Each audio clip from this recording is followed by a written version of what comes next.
half a second, a little under half a second slower than the quick cars. We didn't expect the gap to be that narrow so early. This is Scott McLaughlin. I mentioned it when we looked on the grid that he's done a great job in qualifying, considering it's his first visit to this location. It's Lara Giddings, the Premier of this state. We've got a wonderful history with Tasmania and this area in particular with the Australian Touring Car Championship. So race 4, 100 kilometres, and the teammates on the front row of the grid. Bright against Coulthard. The instructions are clear, do your best, but do not make contact with each other. And they've followed those orders to perfection. And in fact, the two Red Bull racers were ganging up as well. Whincup and Lowndes. A good job by Scott McLaughlin in the Fujitsu car to keep Whincup and Lowndes separated down to turn 4.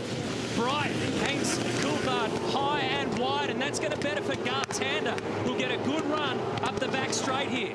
Wouldn't be at all surprised if Bright and Coulthard made contact, because it looked like Jason had a big understeer in the middle of the turn 4 hairpin. That's allowed Tander to buy in. He's up the inside at turn 6. He'll grab him here, so Tander gets the spot. And remember that it was yesterday that we saw Tander and Bright in combat down at the hairpin, so they reunite.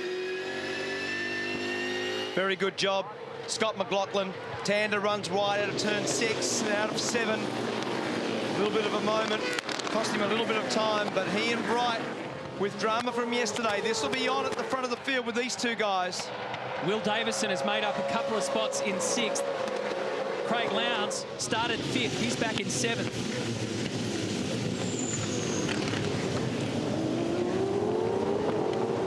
Courtney looking for a run on the outside with Dean Fiore at the hairpin. Ingles also up high, and Reynolds up on the wall. Rips the front left suspension out of that car. Huge damage here. This will be safety car for sure. He was caught in the wrong spot then, Dave Reynolds. He was 3 abreast, right up on the guardrail, and they're all bumping. Look at the damage to the Bottle Falcon. And it's the sort of significant damage that you don't need with only a couple of days turnaround before these cars are air freighted to New Zealand for Pukekohe just outside Auckland next weekend. So Reynolds out.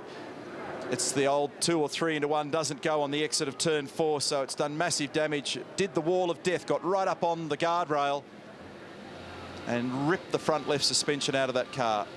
He'd actually made a good start. He was up 2 spots from his grid position, and at that point he looked like he was quite strong. He made a little run around the outside at that place, and as Neil said, they just often on the exit there, you can't work out the trajectory of the car. So here he is, he's 3 abreast. There's Wall and there's Caruso. So Wall and Caruso made a little bump, and then Wall nowhere to go. Reynolds right up on the Armco, right up on 2 wheels. Have a look how high it comes up on 2 wheels. Oof, gee, it hit that fence hard. That'll lucky it didn't roll over. Very lucky, and it'll have really significant damage in the front right-hand corner as well because of the scope of that impact. Here's the view from the curb cam. Great shot. Oh, not lucky not to go in his room. Huh? So 1 victim already. A harsh one too. David Reynolds just can't take a trick. He's heading back to pit lane. So Jason Bright has control of the field behind the Petters safety car. We'll take a break. Bring you back to Tassie in just a minute.